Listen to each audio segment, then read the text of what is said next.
What the fuck? Oh no! Pokemon Scarlet and Pokemon Violet have been out for a couple of months now. Everyone has played the game, it's got its fair share of criticism, and a lot of videos were made about that game. But there's one aspect that seems to be less talked about than the rest, and that's the Union Circle feature. No one has really done a video where the entirety was played in Union Circle, and I mean, everyone has seen the bugs and glitches of the game, but the bugs and glitches of Union Circle, well, you'll see throughout the video. The game starts off with an insanely detailed character customization option, one we've never had before in any Pokemon game. We goofed around with all the options for quite a long time, but after all the customization was done, we got a beautiful cutscene showing the world and our fated encounter with the main legendary. We start in our bedroom, in like all Pokemon games, and go meet our mom. Damn. Important document. Our mom's actually kind of hot. What the fuck? Developing a mom kinky. You mean, look at her. Don't you think she's kind of hot? The director of the school comes to greet us and welcomes us to the Paldea region. So the principal is coming at my house. Yeah. Damn. Am I in trouble already? No, he's our father. After the story exposition, we meet the three starters, Sprigatito, Fuecoco, and Quaxley. We walk around a bit with them until we reach a house. There we meet our rival Nemona, and get to choose the starter we want. I chose Quaxley, and Cam chose Sprigatito. After choosing our starters, we had to make our way to the lighthouse. We caught all the Pokemon that we saw on the first route, and during those catching spree, Cam caught herself a Pommy. At the lighthouse, we find a weakened Koraidon on the beach shore. We gave it a sandwich that her mom made for us and that helped it regain its strength for a bit. A lot of stuff happens at the beginning of the game, so let's fast forward a bit. We made our way to the first town where we each caught a Paldean Wooper and where we could link with Union Circle for the first time. After linking our games, we goofed around a bit and went to the door for Mesagoza. We visited every store there and went to school to finish the prologue of the game. We decided to head to the bug gym first because we figured that was probably the easiest to start with. On our way to the bug gym, we fought trainers and caught some Pokemon. During that process, Aeromi's Quaxley evolved into Quaxwell and my Sprigatito evolved into Floragado. After defeating the bug gym leader Catty, we disbanded the Union Circle to go and get a Terra-flying Pikachu. After getting back in the same lobby, that's when we see the first issue of Union Circle. The group gets teleported to any Pokemon Center you've visited before. And so we got teleported in front of the door when we first entered Mesagoza, even though we were at the bug gym. Not knowing what to really do, we decided to do a first Terra Raid battle. We explored the first area, catching almost every Pokemon that we saw and doing more Terra Raid battles. After exploring for a long time, we flew to the door where the first Titan Pokemon was located. Hiromi caught a Nacli and added him to his team. We didn't go to fight the Rock Titan just yet. We still wanted to explore. It's at this moment that we realized the game was really broken. At first, it was only texture bugs and frame rate issues, but this game was not conceived with Union Circle in mind. We could be in each other's trainer battle. I'm catching it.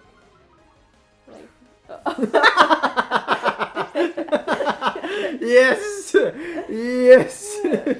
Yeah, pretty broken. One more thing that frustrated us, the minimap doesn't work, but we still managed to catch a Charcadet each. Finally arrived at the Rock Titan Cloth. A bit of an underwhelming fight, but after defeating Cloth, we discovered the first Herba Mystica with Arvin and unlocked the dash ability for our respective legendary. On our way to the Grass Gym, our Woopers evolved into Clodsire, and her Pommy evolved into Pommel. The Grass Gym leader, Brassis, was easy for both of us. We explored the small area before our first Team Star fight. On a side note, having another player in your game at all times can be pretty funny, but also annoying. The first encounter with Team Star has a lot of story exposition. In short, someone named Cassiopeia wants us to defeat all of the Team Star bosses, and we get to see a familiar face wanting to team up. Don't know who this is? I don't fucking know who that is. You'll know soon enough. It's my dad. If you want to say it like that, yeah, it's your dad. Oh, it's my dad! Yeah, it's your dad.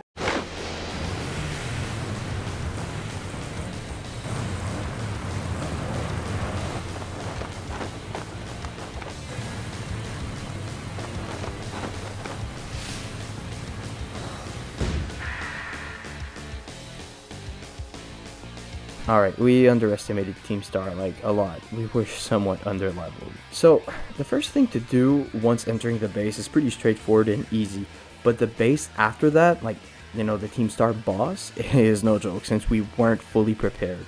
While I had a decent team for Mela's fire types, I, on the other hand, am dead. Yep. Even though my team was almost all dead, I still managed to get out of that fight alive. We got more story exposition after the fight. We learned that Team Star is a group of students who don't want to go to school. That's pretty much the main story point. We explored some more, caught all the new Pokemon that we saw, did some Terra Raid battles, and since we were underleveled, we decided to fight every trainer we came across before our next checkpoint. Just before the next gym, Hiromi's Knackley evolved into Knacklestar. arriving at Lavincia, we looked at all the shops to customize our characters before fighting the influencer Iono, that's the gym leader. Pretty easy fight since we both had Clodsar to carry us through, and after that fight we customized our profile cards, and just like before we fought every single trainers, did some Terra Raid battles, and caught some Pokemon on our way to the Steel Titan. The Steel Titan Earthworm was way more difficult than anticipated. Our Charcadet fainted a couple of times during the fight, but we still managed to come out on top. It's after that fight that we now get story exposition for Arvin. Basically, he wants the Herba Mystica that is guarded by the Titan Pokemons to help his Pokemon recover. We also unlock the higher jump ability for our respective legendary. On our way to the Poison Team Star, we stopped at Zapapico. This town is very useful for one Pokemon in particular. We can grab the evolutionary item for Charcadet. The evolution depends on which game you own, and since we own both games, we can each have the evolution and not have the exact same Pokemon on our team. To get that item, the NPC needs something in exchange. Pokemon Scarlet, you need to defeat 10 Bronzor, and in Pokemon Violet, you need to defeat 10 Sinistea. While doing the quest for our Charcadet, we realized we hadn't done any mass outbreaks, and so we found a mass outbreak of Magnemites in hope of finding a shiny. Unfortunately, we didn't have any luck. I was told that Sinistea is supposed to spawn close to Zapapico, but I couldn't find him, so I went all the way to the Psychic Gym to actually find some. During this time, we managed to add to both our team a Tinkatink. After having done everything the NPC asked us, we finally got the item needed to evolve Charcadet into Cerulege for Violet and Armarouge for Scarlet. I also added Watrel to my team, and we gave candy to our Tinkatink so that it could catch up to our teams. While doing that, it evolved into Tinkertuff, and I did the same to my Watrel, and it evolved into Kilowatrel. After having evolved almost everything, we made it to the entrance of the Poison Team Star base. Team Star proves that they are better at Pokemon battles than we think. I lost my first fight against Attica, but after a small change in team composition, I won the fight.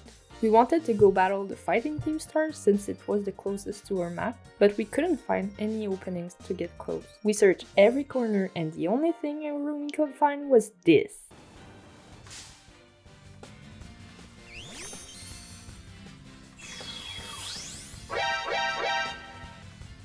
Since we didn't find anything to move forward, we came up with the idea to go to the other side of the map. On our way to fight the Flying Titan, Bombardier, I looked up how to evolve Palmo since we thought it evolved at level 30.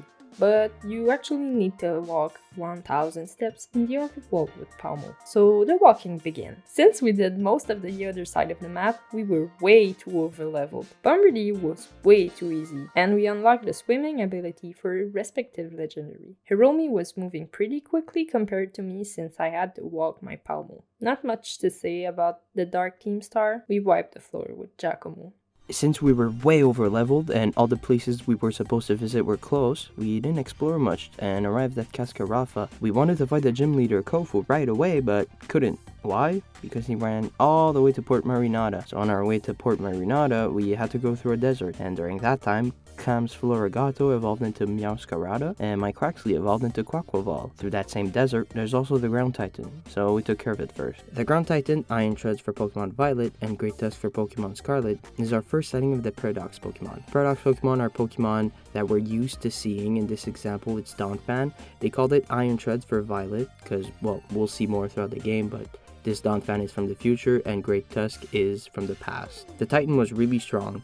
It was a bit challenging, and our Pokemon did suffer and did take a lot of damage, but we managed to come out on top, and it made us unlock the gliding ability for our legendary.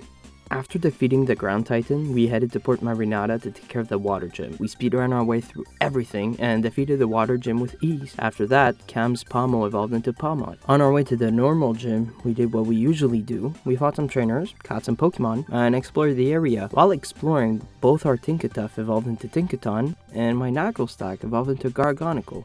For some reason, we don't have my recording for the normal gym fight up until the psychic gym. But Larry was a piece of cake for me and Hiromi. What was more difficult was the goddamn gym test. We felt so dumb trying to figure out what the recipe was. With the normal gym defeated, we made our way to the psychic gym.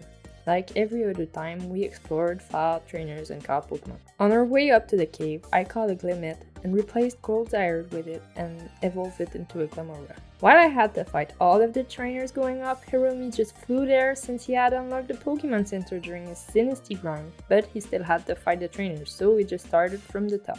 After having defeated all of the trainers, we went straight to fight Tulip, the Psychic Gym leader. Usually in other Pokemon games, Psychic Gyms are complete assholes and will rip your team if you're not prepared, but compared to the others, she wasn't too bad. Now this is where Pokemon Violet and Scarlet really shine. We both did everything in the exact same order and stayed together throughout the entirety of the game, but we decided to split paths now. As much as traveling together is fun, it felt really exciting that we were in the same world but exploring different things. I went to fight the Dragon Titan, and Cam went to fight the Ice Gym leader. During our way to separate objectives, Cam caught her last Pokemon to add to her team, Tatsugiri. I was fooled at first with the small Tatsugiri being the Titan Pokemon. They say in the game that the Titan Pokemon is a Dragon type, so yes, technically Tatsugiri is the Titan Pokemon, but it's actually a mix of Dondozo and Tatsugiri. Both of them together are pretty challenging, but nothing we can't take care of. After defeating the Dragon Titan, I explored everything that I could before going to the snowy area to challenge the Fairy Team Star. Cam took care of the Titan with ease and unlocked the last ability for our legendaries, the ability to climb up walls. My journey to reach Grisha, the Ice Gym leader, was pretty straightforward. I fought all the trainers I saw and defeated Grisha with only 2 Pokemons. We were speedrunning the endgame. Hiromi's time with the gym was really similar to mine. Grisha is a real pushover if you have a fire type. The last gym leader was even easier than Grisha. That's because the Ghost Gym is not supposed to be the last gym. It's supposed to be Grisha. Anyway, Rhyme, the Ghost Gym leader, shows us how double battles work. It is the only time in the game where we've had to do those types of battle. On a side note, it would have been really fun if we could have done the double battles together. A missed opportunity if you ask me. Same as the Ice Gym, Hiromi's team did not struggle against Rhyme. The Fairy Team Star leader, Ortega, showed us how much of an ass he is. He constantly thinks he's better than anyone, but I showed him that his Pokemon are weak. After defeating him, we got most probably the longest story dump of all of the Team Stars since the first one. Basically, all of the Team Star leaders got bullied by some kids at school, thus explaining why they didn't want to go to school. So they wanted revenge on those bullies, but we ended up destroying their plans instead. Not much to add to the battle that Cam had, she defeated it pretty easily. This is where our paths meet again. On our way to the last Team Star member, Eri, we fought a lot of trainers, did a lot of Terra raids, and caught a couple of Pokemon. Eri was a bit more challenging than the previous Team Star leader, but nothing we can't beat at this point of the game. This video is about our experience with the Union Circle feature. Aside from a couple of glitches, there wasn't much to show. At this point, this is where that experience comes to an end. Except for a small glitch. What the fuck? Oh no! Yo! I messed up your face! No, no, no, no.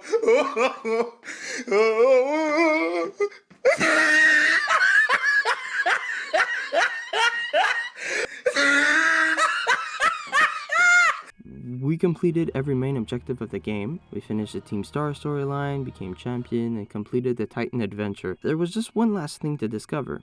The middle of the map. It was exciting to uncover the secrets of the Paldea region, but Area 0 has no Union Circle compatibility the first time you go there. Well, I shouldn't say no compatibility though. I did manage to catch Screamtail. I didn't understand at first, but after looking it up, we were told that if 2 people who have opposing games play together in Union Circle, in our case, I played Violet and Cam played Scarlet, we would see exclusive Pokemon. Other than that, Union Circle has no effect on the endgame whatsoever. The Union Circle feature for Pokemon Scarlet and Pokemon Violet is a really weird feature for a Pokemon game. It's no secret that the single player aspect of the game was refreshing for the Pokemon formula, but unpolished. In general, Union Circle was lacking something to make it really exciting. It would have been fun if the objectives could have been completed with all players together.